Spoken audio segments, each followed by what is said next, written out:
नमस्कार दोस्तों हमारे YouTube चैनल प्रभु यूपीपी में आप सबका एक बार फिर से स्वागत है। दोस्तों, यूपी पुलिस कांस्टेबल का अगर आपको एग्जाम निकालना है तो आपका स्पीड अच्छा होना बहुत जरूरी है। दोस्तों, ये डिपेंड नहीं करता कि आपको क्वेश्चन का आंसर आ रहा है या नहीं आ रहा है, आप उस आंसर को कितने जल्दी से जल्दी आप कर पाते हो, ये इंपॉर्टेंट है, खासतौर से मैथ और रीजनिंग को। और अक्सर देखा गया है कि जो बाकी के जो आपके सब्जेक्ट हैं जैसे हिंदी और जीएस, इसमें भी बच्चे थोड़ा टाइम अधिक ले लेते हैं। तो आज हम इसी विषय पर बात करने वाले हैं कि स्पीड कैसे अच्छा किया जाए, कैसे स्पीड को जो है आप बेहतर कर सकेंगे।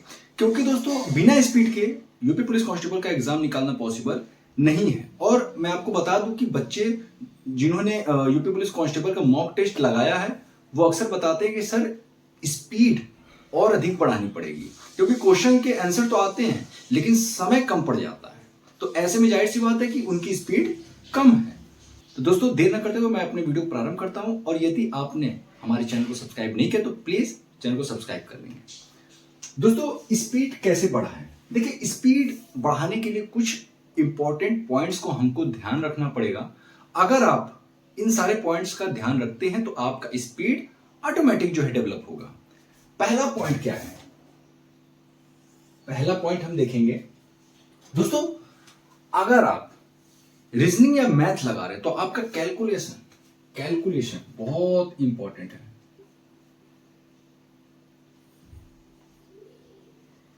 कैलकुलेशन अच्छा होना बहुत जरूरी है दोस्तों। अगर आपका कैलकुलेशन अच्छा नहीं है, यानी कि कैलकुलेशन कितना जल्दी आप कर पाते हो, ये नहीं है कि आप कैलकुलेशन कर ले रहे हो लेकिन कितना जल्दी करते हो। अब कैलकुलेशन जल्दी करने के कुछ शॉर्ट ट्रिक्स भी हैं, आपको उन शॉर्ट ट्रिक्स को सीखना पड़ेगा। अगर आपको कैलकुलेशन फास्ट रखना है अपना और कैलकुलेशन आपको अच्छा करना है तो आपको कुछ शॉर्ट ट्रिक्स याद करना पड़ेगा या फिर आपको सीखना पड़ेगा। ठीक है, कैलकुलेशन का अच्छा होना बहुत जरूरी है। खासतौर से मैं बता दूं आपका मैथ और रीजनिंग के लिए। ठीक है, अगर आप मैथ और रीजनिंग के प्रश्नों को हल कर रहे हैं तो आप पाते होंगे कि आपका कैलकुलेशन जो है अगर वीक है तो आपको समझ आता, आप क्वेश्चन के आंसर तो ला दोगे, आप क्वेश्चन के आंसर ला दोगे, आपका आंसर सही भी हो जाएगा। लेकिन जितने समय में आप एक क्वेश्चन कर रहे हो उतने समय में आप जो है 3-4 क्वेश्चन कर सकते हो। दूसरा पॉइंट हम देखेंगे,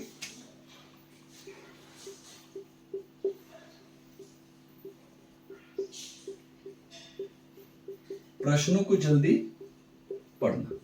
अब देखिए क्या होता है कि कुछ बच्चे ना प्रश्न, जैसे कि मान लीजिए 150 प्रश्न हैं, तो बच्चे क्या करते हैं कि उसको बड़े आराम से पढ़ते हैं।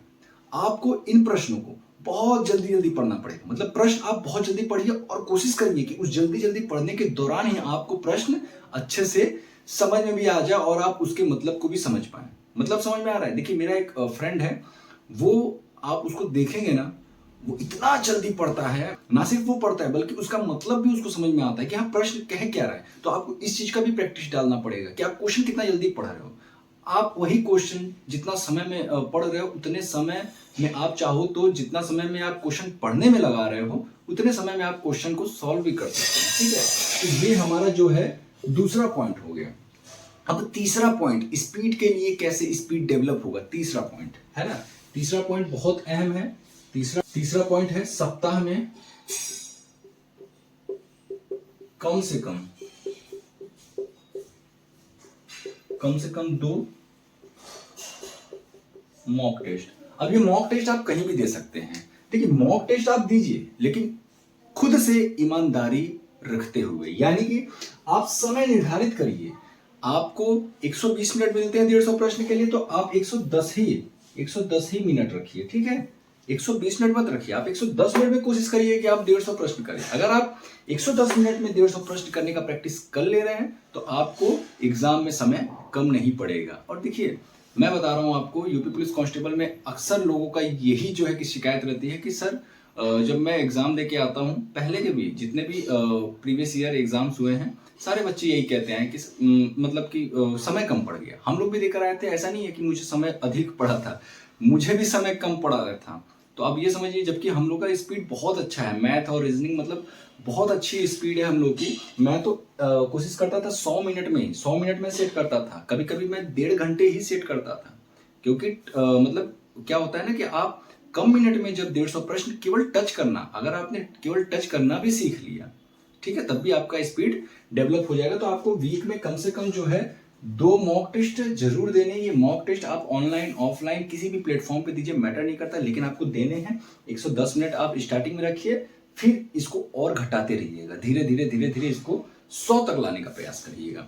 तो दोस्तों ये जो 3 बातें हैं, अगर आप इन तीनों बातों को ध्यान में रखते हैं और इस पे अमल करते हैं, इस पे काम करते हैं, मेहनत करते हैं, तो जरूर आपका स्पीड अच्छा हो जाएगा। और खास तौर से मैं लड़कियों को बोलना चाहूंगा कि आप लोग का मैथ जो है वीक होता है, मैथ का स्पीड आपका जो है कम होता है, आप लोग को विशेष तौर पे जो है इसका ध्यान रखना। मैंने देखा है कि लड़कियों का जो है स्पीड लड़कों की अपेक्षा थोड़ा कम होता है। ऐसा ये नहीं है, नेचुरली आप कह सकते हैं कि ऐसा नेचुरली है, लेकिन सारी लड़कियों के संबंध में ये जो है सत्यता नहीं है। कुछ लड़कियों के संबंध में जो है कि ये देखा गया है। और लड़के अक्सर जो है कि आप देखते होंगे, लड़के जो है कि 3-5 में आगे होते हैं, यानी कि उनका गणित अच्छा होता है और उनका कैलकुलेशन भी अच्छा होता है। तो मेरा कहने का मतलब है कि आपको स्पीड पे ध्यान देना है। जो बच्चे स्पीड पे ध्यान नहीं दे रहे वो पछताएंगे। मेरा साफ साफ उद्देश्य ये है कि आपको हर एक बात, हर एक पॉइंट्स जो मैंने फॉलो किया था वो आपको मैं बताता रहूं अपने वीडियो के माध्यम से। तो दोस्तों उम्मीद करता हूं ये वीडियो आपको पसंद आएगा। दोस्तों वीडियो कैसा लगा हमें नीचे कमेंट बॉक्स में लिखकर जरूर बताएं। दोस्तों अगर वीडियो अच्छा लगा तो प्लीज वीडियो को लाइक करें, चैनल को सब्सक्राइब करें और वीडियो को शेयर करना न भूलें। तो दोस्तों फिर मिलेंगे किसी अन्य वीडियो के साथ, तब तक के लिए जय हिंद, जय भारत।